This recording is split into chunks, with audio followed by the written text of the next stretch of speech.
Camping with Angels. We spotted the campground sign about 5 minutes outside of quiet little Las Vegas, New Mexico. Do you want to stay there or should we drive farther tonight? Dad asked. My sister and I groaned. No farther, please, I thought.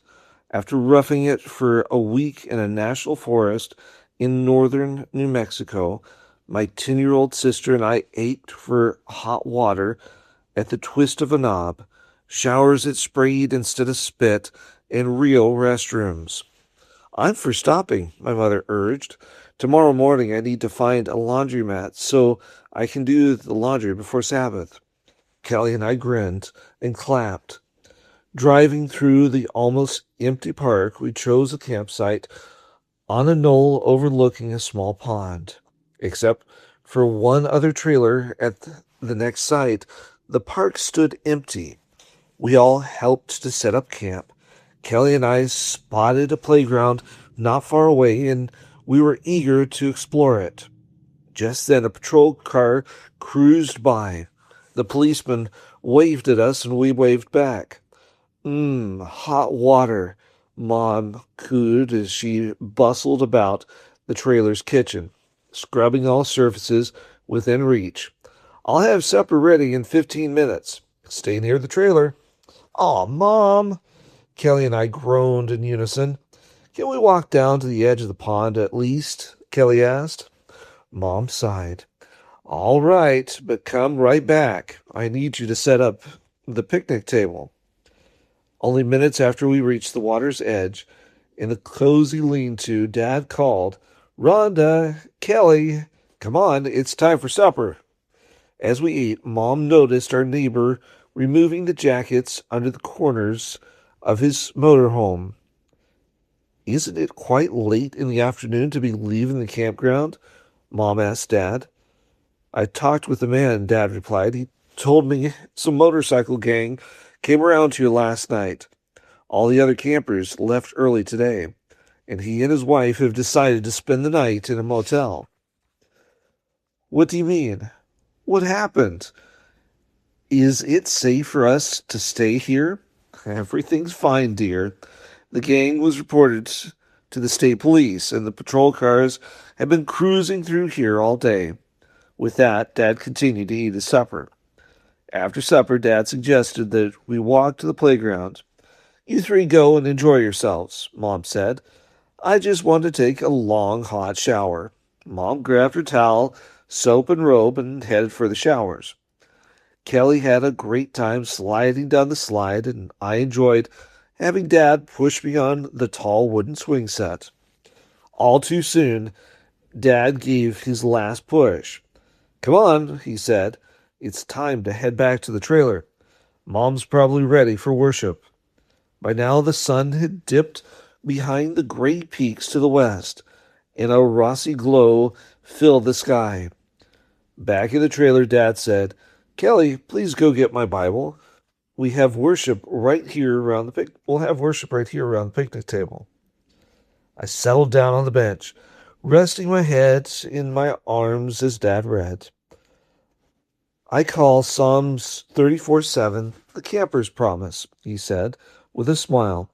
Do you girls remember it? Dad began reading aloud. The angel of the Lord encamps around those who fear him and delivers them. After the first 5 words, we all joined in. When we'd finished, Dad asked, What do you picture when you imagine the angels camping around us? Kelly giggled. I see them circling us as if we were in a wagon train, camping for the night. I picture a bunch of little campfires around a large circle, I said, and angels sitting near them, keeping warm. Kind of like cowboys on the range. Mom smiled. Well, I imagine that the angels form an invisible wall around us, or they can just be standing guard like sentries, every 10 feet or so apart.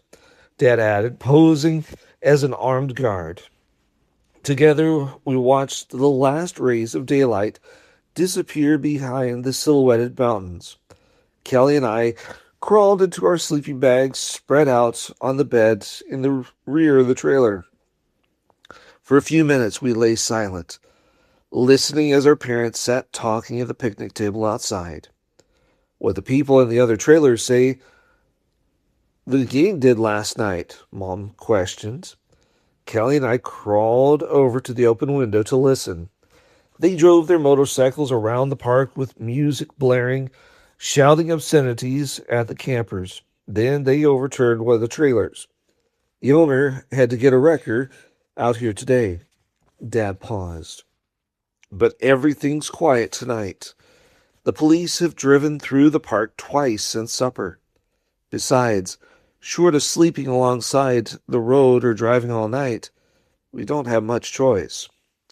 I lifted the corner of the curtain to watch as Dad stood and walked over to Mom. Let's take a quick walk. Turning toward our window, Dad said, Mom and I are going to walk to the pond. We won't be far away. Kelly and I slunk back down into our sleeping bags. How did he know we were listening at the window, I wondered. A few moments later, I asked Kelly, do you want to play Uno? Okay. I dug my pen light out of my clothes drawer and turned it on. Before long, we were absorbed in the game. We didn't notice our parents' receding voices, nor, a few moments later, the ominous growl of approaching motorcycles.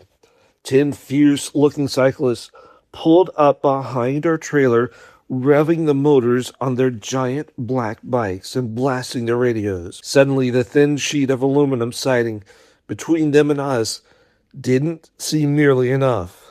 I ran to lock the trailer door. Kelly jumped up to the side window, scanning the horizon for signs of our parents.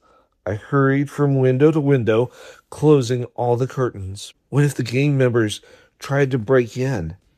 What if they flipped the trailer on its roof with us inside? Trembling with every sound, I avoided looking Kelly. I could hear sniffles coming from the corner of the bed.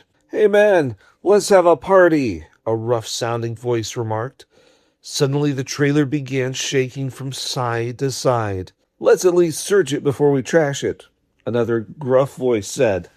With terror in her eyes, Kelly grabbed my sleeve and held on. We huddled closer to each other and peered out the side window. I was praying that our parents would come into view. Kelly was praying too. If we'd thought about it, we'd have realized that our 5'11" dad could hardly have held his own against 10 streetwise bikers bent on destruction. Just then, Dad appeared with Mom following a few feet behind, slowly walking toward the trailer. Suddenly, the radios turned on. Lined up at the rear of the trailer, the entire gang stood watching my parents approach. Good evening, my father began. May I help you? Are you looking for someone? Kelly and I peeked out of the back window in time to see a look of frozen fear swept across the scowling face of the bikers. 10 huge men in blue jeans, black leather jackets, red headbands, flowing hair, and beards stood momentarily confused, paralyzed. Then, as if they were being chased, they ran for their bikes and roared off in a cloud of dust. With tears of relief falling, Kelly and I unlocked the trailer door and dashed across the grass to our parents' waiting arms. We walked back to the trailer together. Somehow we all knew that our adversaries would not return. Minutes later, a patrol car stopped at our trailer. While my father tried to explain to them what had happened, the 2 policemen looked at him uncertainly. What happened? What did the bikers actually see? What could have frightened them? I won't know for sure until I get to heaven, but I like to believe that I know the answer already. I've heard stories about angels that were visible to only attackers. Could it be that angels camping along with us appeared to those bikers? That night in New Mexico, the camper's promise became very real to me. The Choir of Angels. Are we going to camp meeting? The children asked. How can we leave our homes and farms The hard-working fathers asked. We can arrange for the care of the livestock, but if our crops are not harvested on time, there will be a serious loss. If we need all the money we can get to carry us through another winter. But there'll be special blessings for us at camp meeting. How can we afford to stay home? The mothers asked. For weeks, the questions were discussed by three families of poor, struggling farmers in Nebraska. Ministers and churches were few in those early days, and the lack was partially supplied by the yearly camp meetings that were being held in many states. Finally, they decided to go and trust God with the results. On the afternoon before the departure, the farm wagons were loaded with clothing and bedding and food. In the morning, the mothers rose early to bake bread. Then, after prayers for safe journey, men, women, and children climbed aboard. And so, with some sitting on the driver's seat and others on boxes and bundles, the three families started off across the plains. In the heart of some of the older folks, there lingered a prayer that God would take special care of their farms during the absence. But for the younger ones, there was only a joyful anticipation of the good times they would have at the meetings. No one was disappointed. As young and old listened together day after day to the thrilling talks and Bible studies, many amens rose from the audience. No one talked of the sacrifices made in leaving homes and farms at this critical season. On the return journey after the meetings, the party stopped to make camp for the night on the open prairie. What was that they heard? Singing? Yes, sweet singing. Where did it come from? There were no people in sight except their little company. They could see for miles in every direction. Not a tree or house, nothing but grass on every side. The singing seemed to come out of the air above them, and it was very near. Camp making was halted. Everyone stood and listened in awed silence. The song was one they knew well.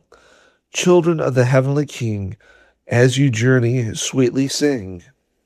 At first some tried to join in, but soon hushed their own voices, for they sounded harsh and unmusical compared with the melody and sweetness floating down from above. Every word was plain and clear.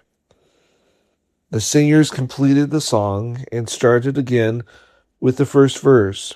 Then the music became softer and seemed to be drifting away as the choir of angels departed. Yes, they knew God had honored those faithful farmers by sending heavenly visitors to comfort and cheer their hearts, and to help them realize how pleased their heavenly provider was with them because they had been willing to risk financial loss in order to make the kingdom of heaven first of all.